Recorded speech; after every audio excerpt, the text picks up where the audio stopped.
राजा इंद्रद्युम्न, जो भगवान विष्णु के एक निष्ठावान भक्त थे, ने एक दिव्य स्वप्न देखा। उस स्वप्न में उन्हें यह निर्देश मिला कि भगवान की एक दिव्य मूर्ति पृथ्वी पर उतरेगी, जो मानवता के कल्याण के लिए होगी। राजा को बताया गया कि वह मूर्ति दारुब्रह्मा, एक पवित्र लकड़ी का लट्ठा के रूप में समुद्र की सतह पर तैरती हुई मिलेगी। इस दृष्टि से प्रेरित होकर राजा ने पवित्र लकड़ी की खोज शुरू की। बहुत प्रयास के बाद उन्होंने पुरी के समुद्र तट पर दारुब्रह्मा पाया। उस लकड़ी से दिव्य सुगंध आ रही थी और उस पर शंख, कमल, चक्र और गदा जैसे शुभ प्रतीक अंकित थे, जो भगवान विष्णु का प्रतिनिधित्व करते थे। राजा ने उस दिव्य लकड़ी से भगवान जगन्नाथ, बलभद्र और सुभद्रा की मूर्तियां बनाने का निश्चय किया। लेकिन कोई भी मूर्तिकार इन मूर्तियों को नहीं बना पाया, क्योंकि उनके औजार पवित्र लकड़ी को छूते ही टूट जाते थे।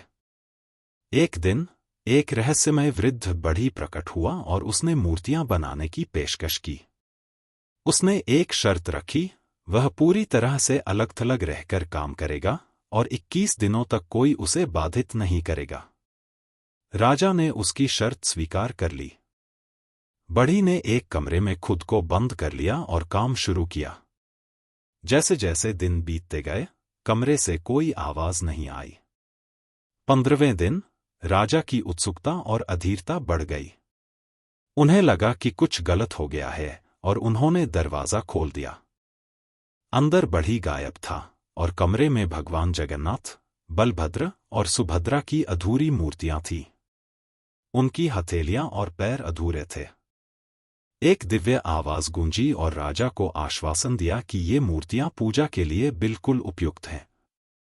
ये मूर्तियां भगवान के ब्रह्मांडीय रूप को दर्शाती हैं।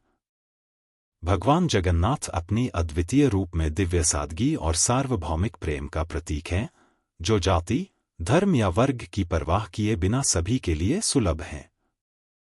For more content please like and share to the yatris.